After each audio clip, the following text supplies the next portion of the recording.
नमस्कार आएको आफ्नो यो संस्थागतमा सबै अतिथिगण अनि हाम्रो गुरुवर्ग अनि हाम्रो प्यारो प्यारो भाइ बहिनी अनि सबै अतिथिगणलाई म हार्दिक अभिनन्दन गर्दैछु।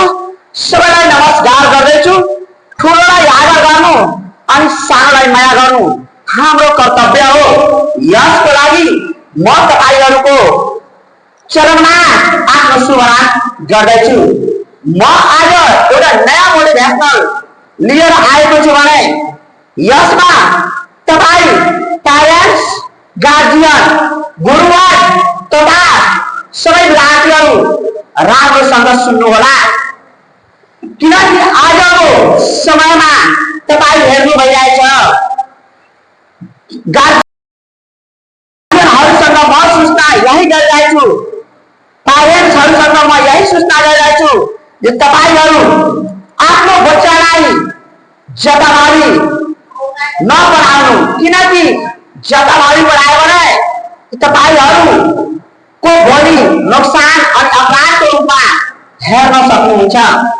यसको लागि म भन्दैछु जुन ठाउँमा पनि पढाउनु, जुन ठाउँमा पनि पढाउनु, तर त्यो संस्थाको त्यो विद्यालयको बारेमा एकचोटि छलफल गरेर हेर्नु, गएर हेर्नु त्यहाँको संस्था चलाउने वाला व्यक्ति कस्तो छ, त्यहाँको प्रिन्सिपल कस्तो छ अनि त्यो कस्तो प्रकारको शिक्षा दिनु भइरहेछ।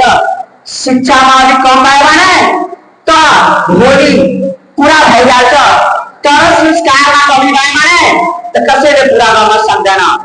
जुन ठाउँमा बढी संस्कार छ, जुन ठाउँमा बढी इज्जत सम्मान छ, जुन ठाउँमा बढी ज्ञानको व्यवहारको बारेमा सिकाउनु भइरहेछ, त्यही आफ्नो बच्चालाई पठाउनु।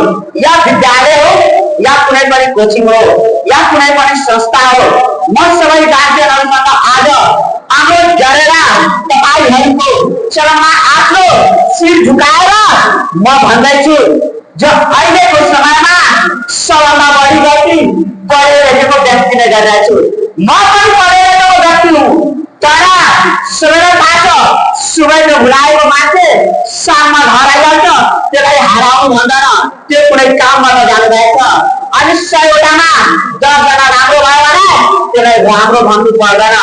यसको लागि भनिरहेछु सबै गार्जियन, सबै अतिथिगणहरुसँग अनुरोध गरेर जे आफ्नो छोराछोरीलाई त्यही ठाउँमा पढाउनु जुन व्यक्ति संस्था चलाउनु भइरहेछ त्यो व्यक्ति कस्तो हुनुहुन्छ त्यसको बारेमा बुझिहाल्नु अनि त्यसको मेम्बरहरु, टिचरहरु कस्तो छ भने त्यो व्यक्ति हाम्रो बच्चाको पुरै जिम्मेवारी लिइरहेको छ कि छैन, नलियो भने त्यो संस्थामा नपढाउनु।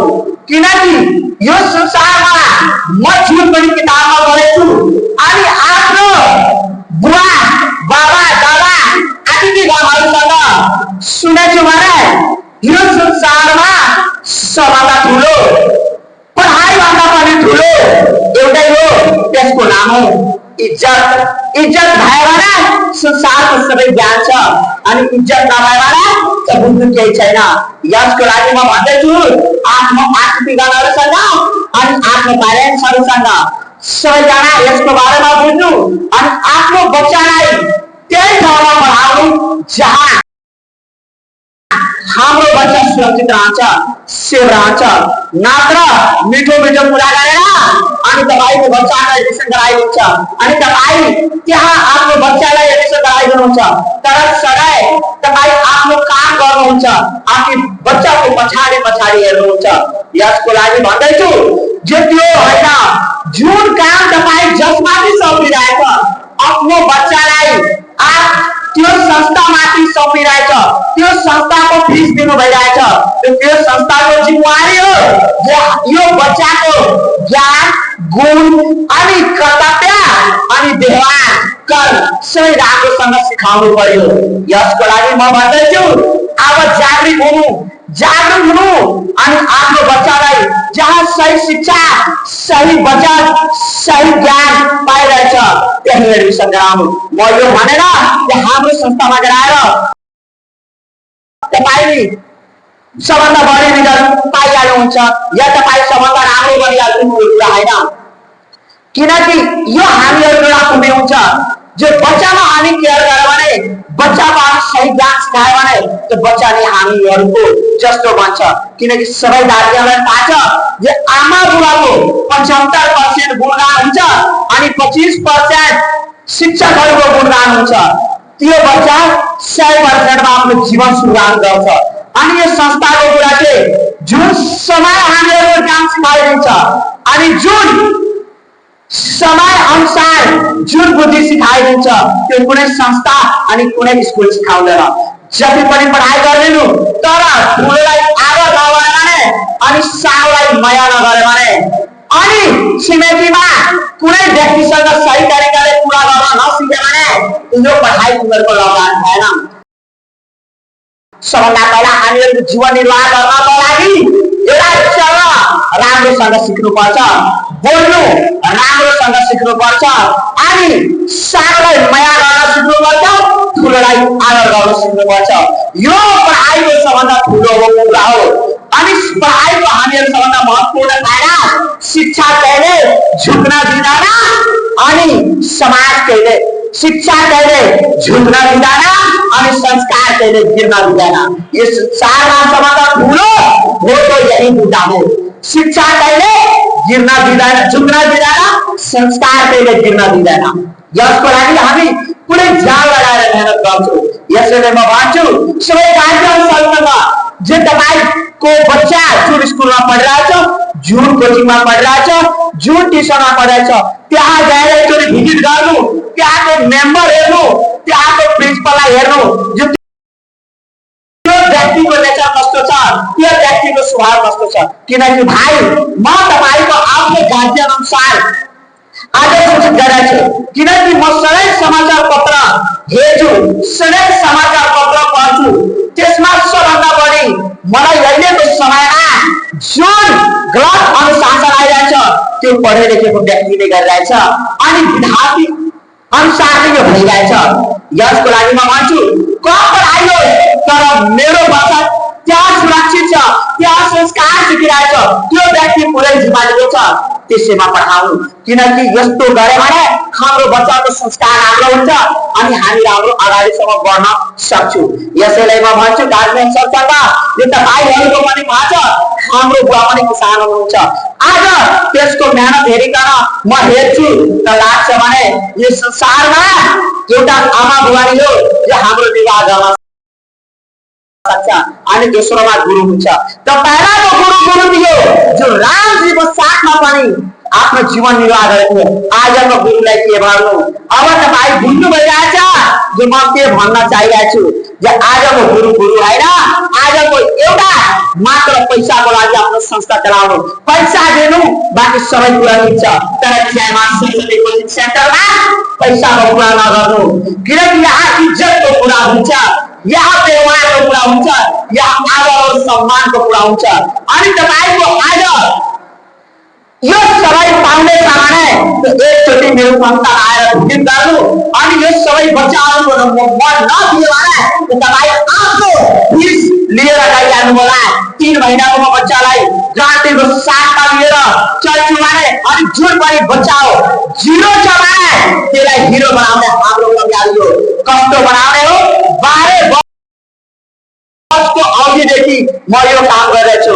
कति जुन स्कुल जुन बच्चालाई रिस्ट्रिक्ट गरिदियो त्यो भनेको यो जीवनमा कहिले पढ्न सक्दैन, यो कसैले पढाउन सक्दैन, यो पागल छ, बेवकूफ छ, कहिले पास हुँदैन।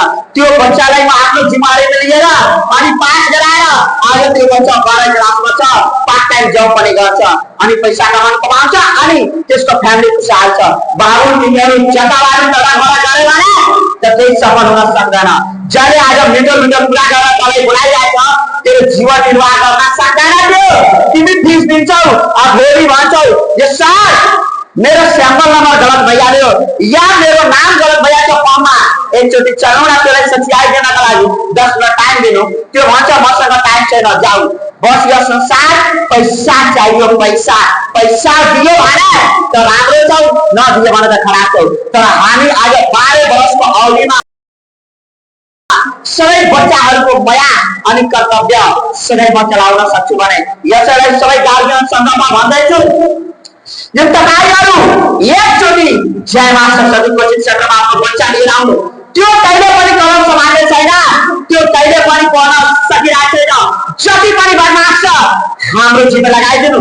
3 महिनामा हामी त्यसलाई ठिक नगरौँ भने तपाईको 3 महिनाको म फिस पनि लिँदैन अनि तपाईको बच्चाको म 3 महिनामा अनि राम्रो नगरे भने तपाईसँग फिस पनि लिँदैन अनि तपाईले बच्चालाई फेरि फर्काइदिन्छु अनि 3 महिनामा त्यसलाई राम्रो बनाइदिन्छु। पढ्न आइहाल्छ, चल्न आइहाल्छ, ज्ञान गुणी बनिहाल्छ, संस्कार आइहाल्छ र तपाई फेरि त्यसको अगाडि पढाइ गर्नु होला। यो कोचिङमा 10 दिन डेमो क्लास छ। 10 दिन पहिला बच्चालाई म हेर्छु तब एडमिसन गर्छु। 10 दिनको 1 रुपैयाँ पनि म लिँदैन किनकि 10 दिन हाम्रो फ्री क्लास छ। 10 दिनमा त्यो बच्चालाई म हेर्छु यो कस्तो पढिरहेछ, यसको चाल कस्तो छ, यो कस्तो बोलिरहेछ, यो पढ्नेवाला छ कि छैन। जब राम्रो लाग्छ त्यो होमवर्क गराउँछ, त्यो गुरुको कुरा मान्छ, व्यवहार बनाएर बस्छ, डिसिप्लिन बस्छ, त्यही बच्चालाई एडमिसन गर्छु अनि त्यो बच्चालाई हामी कुनै जिम्मेवारीको साथमा 1 देखि 12 सम्म Loksewa, bridge course, computer class, English language अनि साइन्स फ्याकल्टी अनि कमर्स फ्याकल्टी अनि एजुकेसन फ्याकल्टी सबैको व्यवस्था छ। एकचोटि तपाईँ आएर यहाँ भिजिट गर्नु किनकि हामी संसारमा एउटै कुरा सिकेछु, इज्जत। इज्जत कमाउन म आफ्नो जति वाक लागेछ त्यो आफ्नो गराइदिन्छु अनि म यो भन्दैन जो म राम्रो छु। एकचोटि सोध्नु जताभावी यताउति यो व्यक्ति कस्तो हुन्छ त्यही आफ्नो बच्चालाई एडमिसन गराउनु। म यो विषयभन्दा सबै अतिथिगण अनि प्यारेन्ट्सहरूलाई नमस्कार भन्दैछु। धन्यवाद।